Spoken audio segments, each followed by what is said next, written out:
ओहो, क्या डांस है। आप लोग देख रहे हैं ना, पाल ये है प्रिया सुहानी। इसका एक और न्यू जो वायरल हुआ है, ये गाना पहले आप लोग देख सकते हैं। इसमें ऐसा कमर तोड़ डांस हो रहा है भाई साहब। ऑर्केस्ट्रा का होता है ना, जितना लड़की सब इसके सामने फेल है, ठीक है। और बात करें प्रिया सुहानी का, 2-3 जो वायरल वीडियो है आप लोग को दिखाएंगे, तो वीडियो को अंत तक ला देखिएगा, ठीक है। और ये जो वायरल अभी फिलहाल जो हुआ है, ऐसे तो आप लोग जानते हैं राजा कहियो महारुआ के मर जाए, उस पर वायरल बहुत हुआ था। लेकिन अभी फिलहाल में बहुत ज़्यादा सोशल मीडिया पर वायरल है। भाई साहब क्या डांस है।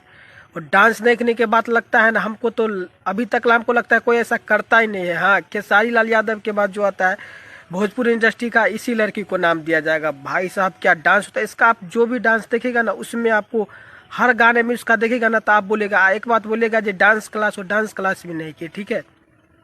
और इसका एक चैनल भी बनी है, प्रिया सुहानी ऑफिशियल है। आप साइड में डिस्प्ले या स्क्रीन पे देख सकते हैं, तो आप लोग इनका चैनल पर जा सकते हैं। जो भी अपडेट आएगा आपको मिलता रहेगा, क्योंकि प्रिया सुहानी है जो इसी पर अपना जो शॉर्ट वीडियो होता है वो डालती है, ठीक है। जितना भी वायरल ट्रेंडिंग टॉपिक होता है उस पर गाना बनाती है और डालती है, तो आप लोग इस पर जाकर सब्सक्राइब भी कर सकते हैं।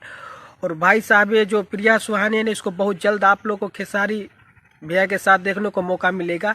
जिस गाने पर ये वायरल हुई है, उसी गाने पे खेसारी भैया इसको ला रहे हैं, ठीक है। उसी गाने को शूट होगा, फिर से रीमेक गाना होगा, वही गाना। और इसमें आपको नजर आएंगे प्रिया सुहानी डांस करते हुए खेसारी लाल यादव के साथ। ए राजा कहियो माहौर खा के मर जाए 2 आएगा, ठीक है। और रीमेक गाना होगा, और इसी जिसपे लड़की वायरल हुई है प्रिया सुहानी, उसी को गाना को रीमेक करके और गाना आएगा नया वर्जन में, ठीक है। आपको नया फ्लेवर गाना देगा। अब बहुत जल्द इसको प्रिया सुहानी